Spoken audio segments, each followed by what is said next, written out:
गुरुजी, जीवन में तंत्र की क्या उपयोगिता है और इसको कैसे उपयोग में लाया जाए? लोग अपना जो इसको किस तरह से करें, आप सरल शब्दों में इसको कैसे, ताकि आम जनमानस समझ पाए, इस रहस्यमय विद्या को कैसे आप परिभाषित करेंगे? देखिए बलजीत जी, आज जो भी सृष्टि में विद्यमान है यह सब कुछ ऊर्जा रूप में हमारे ब्रह्मांड में मौजूद है। जब हम ऊर्जा रूप में कोई वस्तु मौजूद होती है तो उसे किसी तकनीक के द्वारा भौतिक रूप में प्रकट कर लेते हैं, तो यह कला ही तंत्र है। जैसे एक उदाहरण देता हूं कि ऊर्जा रूप में लौकी हमारे ब्रह्मांड में है। हम लौकी का बीज लगाकर एक पौधा बनाते हैं, वह पौधा लता में परिवर्तित होती है, और वह ऊर्जा रूप में जो लौकी ब्रह्मांड में मौजूद है वह उस लता के माध्यम से भौतिक स्वरूप में आ जाती है, जिसे हम कहते हैं ये लौकी का फल है। इसी तरह बिना किसी माध्यम, बिना किसी संसाधन के जब व्यक्ति ऊर्जा रूप में उपस्थित भौतिक वस्तु को भौतिक रूप में बदलने में सक्षम हो जाता है तो उसे हम तांत्रिक कहते हैं।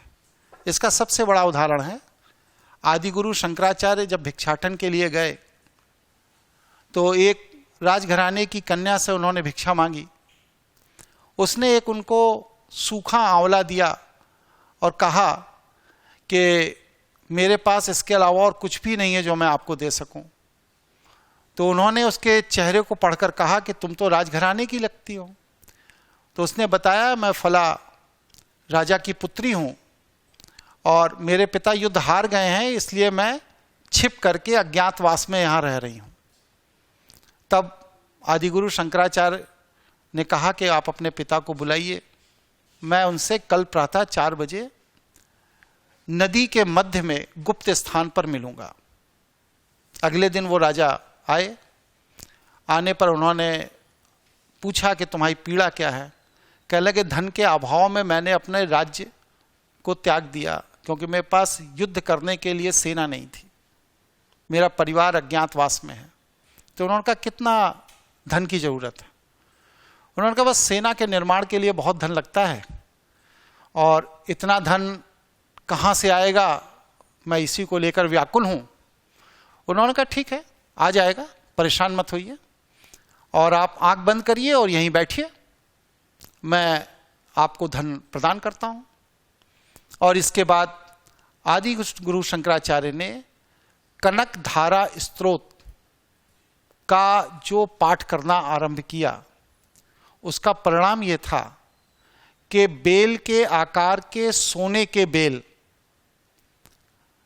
आंवले के बेल के नहीं,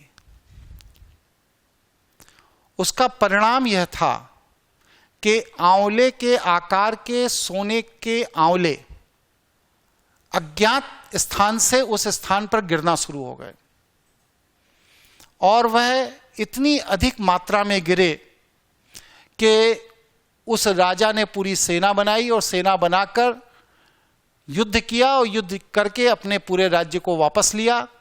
और जिस स्थान पर वह स्वर्ण वर्षा हुई, आज भी उसको हम ऋषिकेश के आगे जाइए तो श्रीनगर के रूप में जानते हैं कि श्री अर्थात धन, नगर, जिस नगर में श्री की वर्षा की थी आदिगुरु शंकराचार्य ने, वह स्थान आज भी मौजूद है।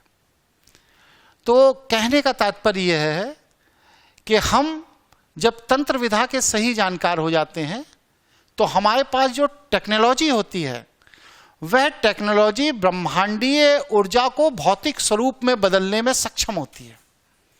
और जब वह ब्रह्मांडीय ऊर्जा को भौतिक स्वरूप में बदलने में सक्षम होती है तो आप कोई भी वस्तु जिसे भौतिक आवश्यकता का आप अंश मानते हैं उसे आप प्राप्त कर सकते हैं। और ऊर्जा को भौतिक अवस्था में प्राप्त करने की जो विधा है, यह विधा ही तंत्र है, यही तांत्रिक का कार्य है। इसीलिए हमारे यहाँ आज भी हर कदम पर व्यक्ति इस तंत्र विधा का उपयोग करके अपनी संपन्नता, अपने ज्ञान के स्तर को बढ़ा सकता है। उसके लिए अगर वह तंत्र का सही जानकार है तो उसका जीवन सुखी होगा, संपन्न होगा और हर तरह से उसे सुख देने वाला होगा। इस लोक में भी सुख प्राप्त होगा और उस परलोक में भी उसे सुख प्राप्त होगा। तंत्र की यही महिमा है।